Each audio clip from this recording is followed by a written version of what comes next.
This happened in late 2019, a few months before the world shut down. I was 27 years old, working as a field technician for a telecom company based out of Boise. Most people picture a technician climbing telephone poles or installing routers in homes. My job was a little different.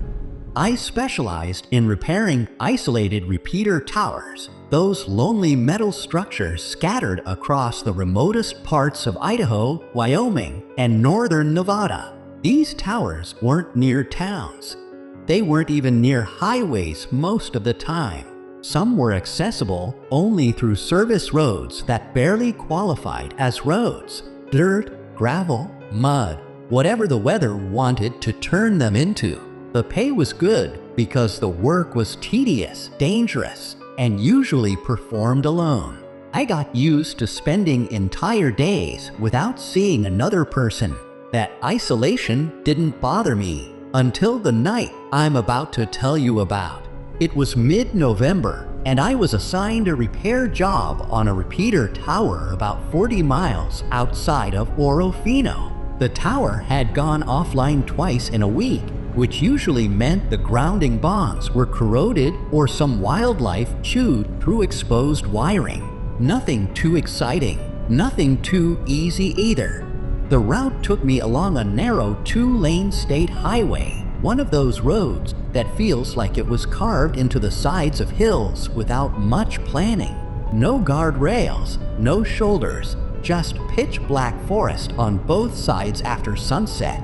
I left Boise later than planned, around 3:30 p.m., and by the time I reached the Orofino outskirts, darkness had completely swallowed the landscape. My map showed another 18 miles of dense forest ahead. I wasn't thrilled, but I'd done worse. As I continued driving, the occasional road sign appeared. Winding road next 7 miles. Falling rock area. The typical stuff. But there was something else unusual. About a mile after the falling rock sign, I saw a man on the right side of the road.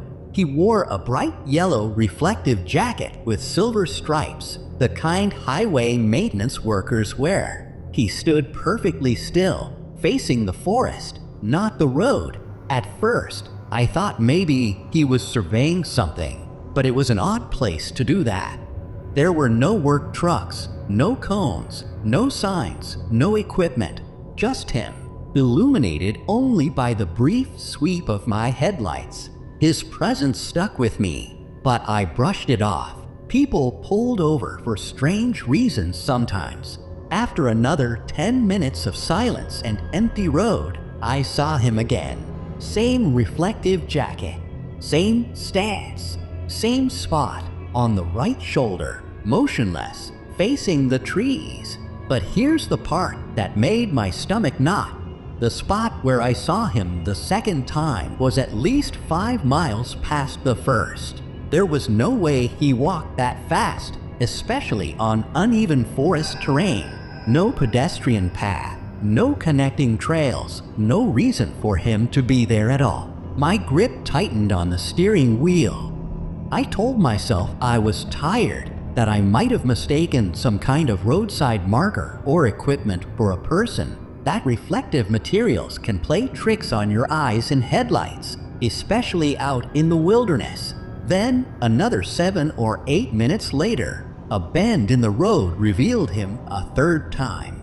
This time, much closer to the white line. So close I instinctively swerved toward the center of the road. His jacket glowed violently in my headlights, and I finally got a good look at the man's face, or rather, the absence of a clear expression. His features were strangely slack, like his face wasn't fully engaged with the world around him. He wasn't looking at me. He was still staring into the trees. A shiver crawled across my spine. 3 encounters in under 20 minutes, each spaced miles apart. There was no logical explanation for it. I reached for my radio, thinking maybe he was part of some surveying team the office forgot to mention. Before I got a chance to call it in, The road forked, and I turned onto the service road leading up to the repeater. The moment I left the main highway, I felt a wave of relief. Service roads, although rugged and isolated, were familiar territory. The headlights bounced off potholes and brush as I made the slow climb up the incline.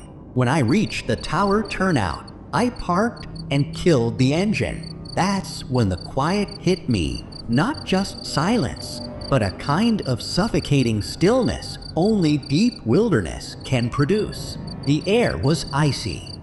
My breath fogged instantly. I grabbed my toolkit, flashlight, and safety vest. The tower loomed above me like a skeleton made of steel beams and dull red warning lights. Everything seemed normal. No signs of tampering, no fallen branches, no broken panels. I walked slowly around the perimeter, checking connections. That's when I heard it, a crunch of leaves from somewhere behind me. A deliberate step, not an animal scurrying or wind shifting debris. This was a human step. I spun around, flashlight raised. Nothing, just endless black forest. I scanned the tree line again. At first, I saw nothing unusual. Then, just for a moment, I noticed something flicker behind the trees. A glint, a reflection. Something catching the light from my flashlight. Something yellow. My entire chest tightened. It was him. It had to be. He wasn't supposed to be here.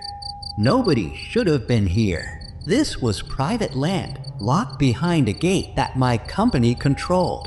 Whoever he was, he either trespassed or followed me from the highway. I tried reassuring myself. Maybe it was just reflective tape on a piece of old equipment or trash caught in branches. Maybe I was just jumpy. But then I heard another sound. A slow, dragging shuffle of boots. Not approaching, not retreating, just repositioning. I didn't even finish the repair job. I threw my tools back into the truck and jumped in. My hand shook as I turned the ignition. The headlights came on, and what I saw made my blood run cold. There were footprints, fresh ones, leading from the tree line straight toward the tower. They stopped just 10 feet from my truck. I reversed immediately, gravel spraying, and backed onto the narrow dirt path. Driving down, I kept checking the mirrors, half expecting to see that reflective jacket right behind me. Halfway down the road, I realized something else horrifying. There had been no maintenance crews scheduled anywhere near this highway for over a week. And even if there were, they wouldn't be wandering alone in the forest at night without lights, reflective cones, or equipment. When I reached the fork where the service road met the highway, I paused. My headlights washed over the intersection, and my heart nearly stopped. He was standing on the opposite side of the road, directly facing me. This time, his head was turned toward the truck. His face was illuminated perfectly. His eyes were wide and glassy, like he wasn't fully conscious. His mouth hung slightly open. His hands dangled uselessly by his sides. I didn't think. I hit the gas and barreled past him. I drove nearly 90 miles per hour through the winding forest road, not caring about curves or potholes. I just needed distance. Every few seconds, I checked my rearview mirror, terrified I'd see him chasing after me or standing impossibly close again. But he never appeared. I didn't stop until I was all the way back in Orofino, parked under bright lights at an all-night grocery store. Only then did the shaking start. Later, I filed an incident report, minus the supernatural details, and learned something unsettling. A highway inspection worker had gone missing 6 months earlier along that same stretch of road. His vehicle was found abandoned. No signs of struggle. No body, no remains, just a reflective jacket and his ID badge left on a stump near the forest. To this day, I have no explanation for who or what I saw out there, only that he wasn't alive, and he wanted me to follow him into the trees.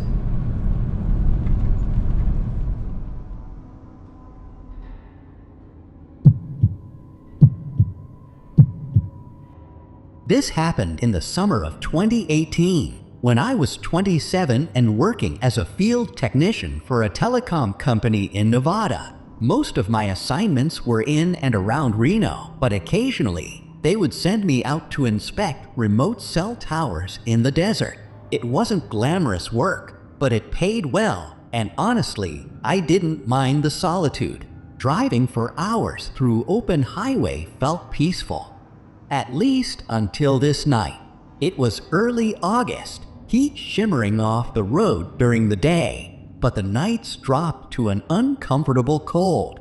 I remember that because by the time everything happened, I had goosebumps all down my arms even though the truck's heater was on.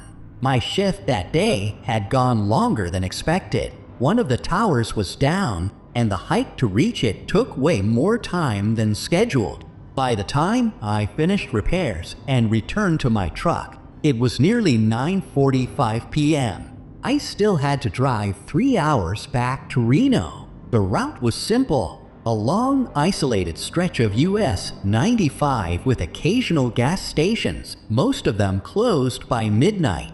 Once you passed Hawthorne, there was nothing but desert, dirt, and darkness for miles.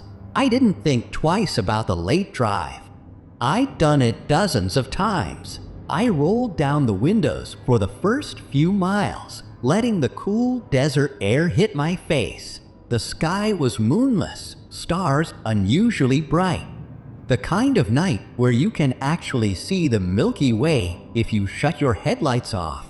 Though of course, I never would. Around 11 p.m., I passed the last open gas station. I had half a tank, more than enough to get home. I grabbed a coffee from the vending machine out front and continued north. After that, it was just straight road.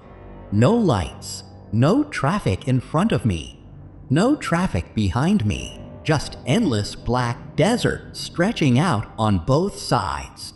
Normally, I'd put on a podcast or music for the drive, but my phone battery was low and I didn't have a charger with me. So it was just the engine humming, tires rolling, and my thoughts wandering. I'd been on the road maybe 40 minutes when I first saw her. At the edge of my high beams, way up ahead, something was standing on the highway. Just a shape at first, small, pale, unmoving.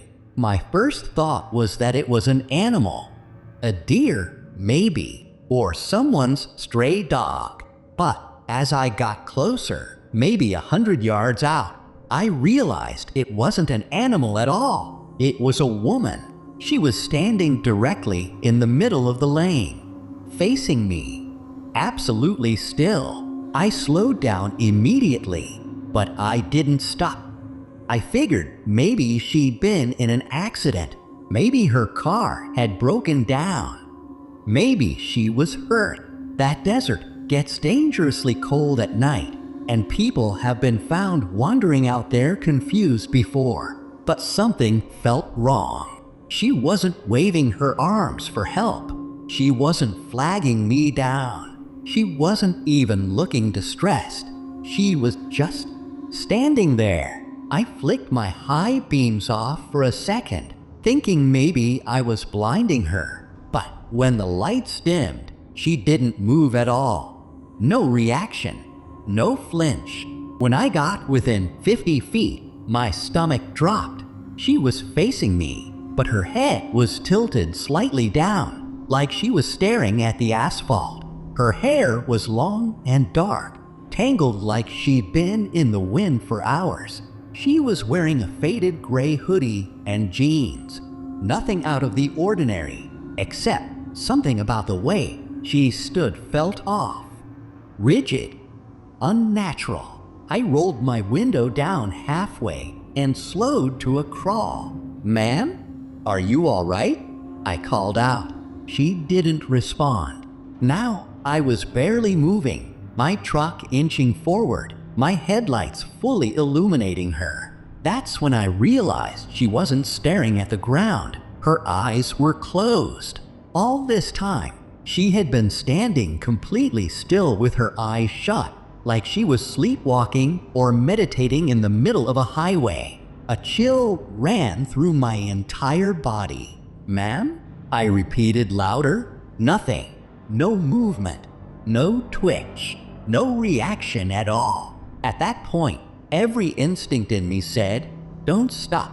Don't get out. Don't get close to her." But I couldn't just run someone over. So I eased the truck to the right shoulder, driving past her slowly. For a moment, she was directly outside my window, 5 feet away. I'll never forget the sight of her face. Her skin looked oddly pale, like she hadn't been in the sun for days. Her lips were slightly parted, like she was breathing shallowly. And even from that angle, I could tell her eyes were still tightly shut. I passed her completely and pulled about 20 yards ahead. I stopped, grabbed my phone, and dialed 911.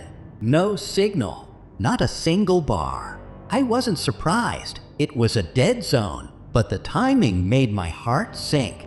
I looked into my rearview mirror. She was still standing in the exact same place, except her head was now turned slightly toward me. I froze. Her eyes were still shut.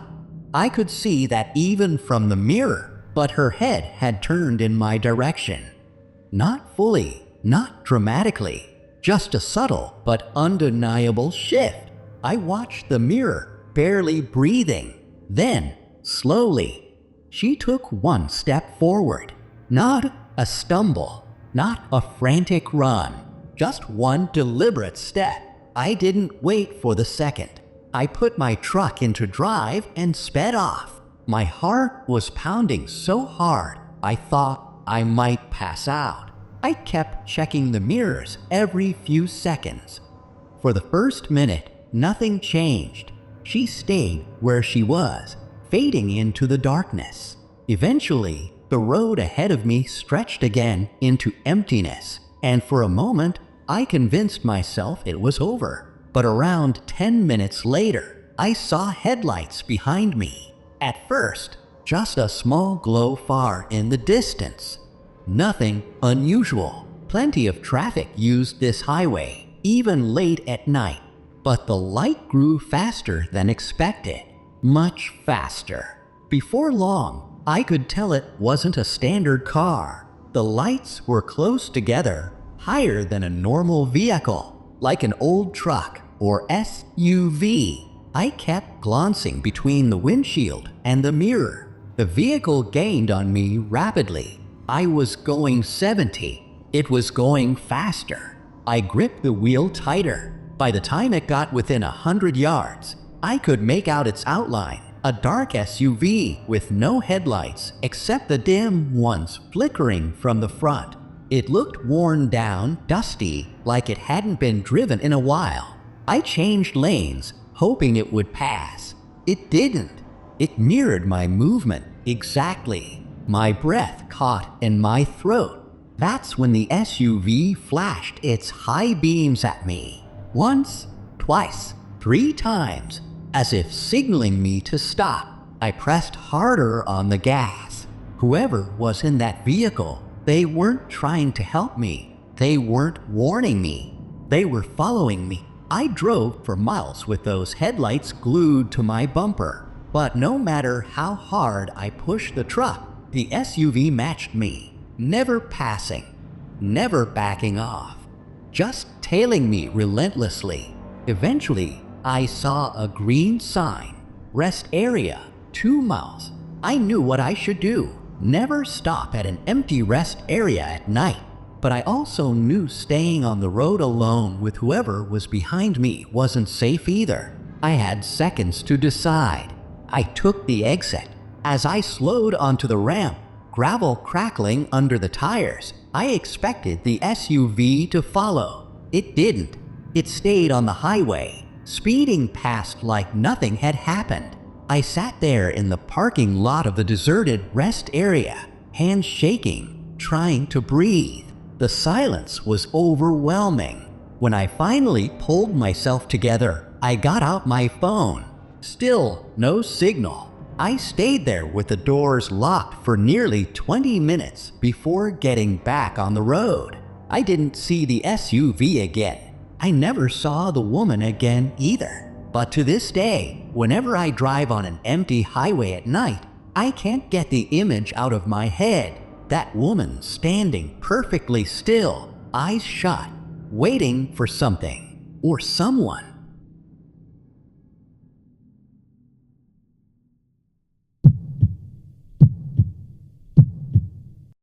This happened in late 2016, when I was 22 and working night shifts at a manufacturing plant outside Kansas City. I didn't have much money back then, and the plant was nearly 70 miles from where I lived, which meant a long commute, especially on nights when I got off work after midnight.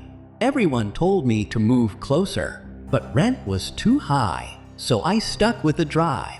For the first couple of months, the commute didn't bother me. The highway was usually empty, especially past 1 a.m., and the quiet helped me unwind after a long shift. I'd roll the windows down, blast the heater, and zone out to the sound of the tires on the pavement. But after this night, I never felt the same on an empty road again. It happened on a Wednesday. My shift had ended at 12:45 a.m., and I was on the road by 1:10. I remember thinking the fog felt unusually thick. I could barely see more than 100 feet ahead. The full moon made it worse, washing everything in this pale, ghostly light that made every shape on the side of the road look like a person. I stopped for gas at a 24-hour station before merging onto the highway. A couple truckers were fueling up.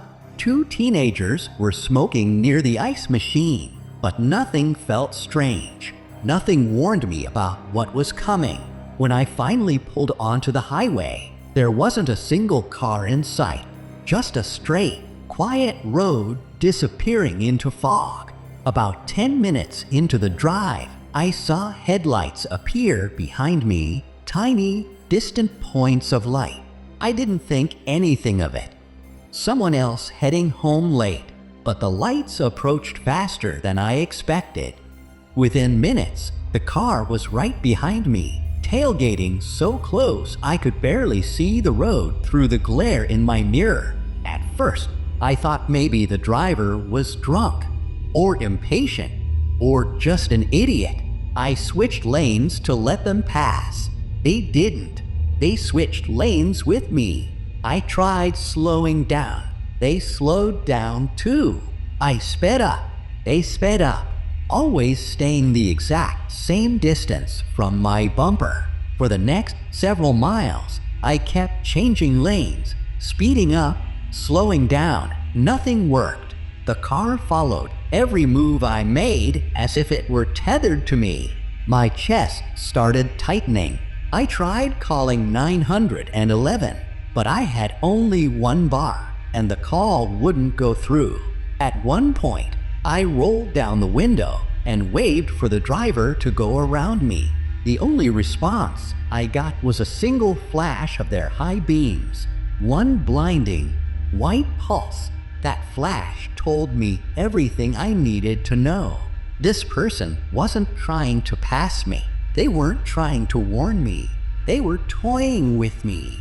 The highway dipped into a long curve, and the fog got thicker. I focused on the road, trying not to look at the mirror. For a brief moment, I hoped maybe they would turn off at the next exit. But right as the curve straightened out, they moved into the left lane and pulled up beside me. For the first time, I got a good look at the vehicle. It was an older sedan, silver or light gray. The kind of car you don't notice anywhere. It looked worn, dusty, maybe even dented. But the strangest part was the windows. They were tinted so dark I couldn't see inside at all, not even silhouettes. Even with my headlights reflecting off their side, the windows looked like black mirrors. The sedan matched my speed perfectly, creeping closer, almost drifting into my lane. I instinctively swerved slightly to the right, but not too much. I didn't want to lose control or slam into the guardrail. I stared straight ahead, gripping the steering wheel so hard my knuckles turned white. The other car stayed beside me for a full minute. Then I noticed something that made my blood run cold. The driver's window was rolling down, slowly, smoothly, silently. Fog swirled between our vehicles as the window lowered just enough for me to see inside. There was no one in the driver's seat, or at least, it looked that way. The cabin was pitch black, darker than it should have been. I couldn't make out a shape, a face, a hand, nothing. It was like staring into an empty room with no light. My mouth went dry. My brain scrambled for explanations. Maybe the driver was leaning back. Maybe the tint was too dark. Maybe I was seeing things through the fog. I forced myself to glance again. Still empty. Still black. Still wrong. The car drifted even closer, the tires almost touching mine. I snapped. I slammed the accelerator. My little hatchback groaned, but it surged forward. The sedan kept up for a few seconds, then fell back. It didn't disappear from sight, just dropped behind me to its original position, headlights glued to my bumper. I kept pushing my car as fast as I dared, checking the mirrors every second. The sedan stayed behind me the entire time, never closing the distance, never letting it grow. 20 minutes passed like that. 20 minutes of pure adrenaline, staring at the road ahead while a car with a seemingly empty driver's seat stalked me through fog.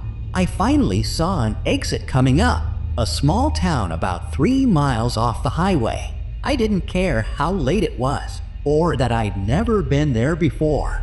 I just needed to be around other people.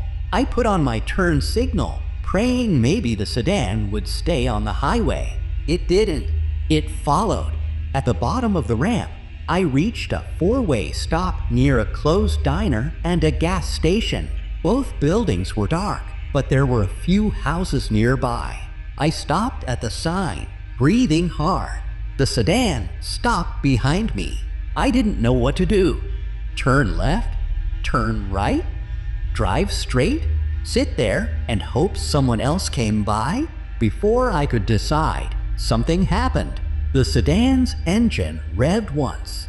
A short, sharp, aggressive burst of sound. Then, as I stared into my mirror, the driver's side door slowly opened. I couldn't see who stepped out. I could only see a leg, dark pants, heavy boot, planting itself on the asphalt. That tiny glimpse was all it took. I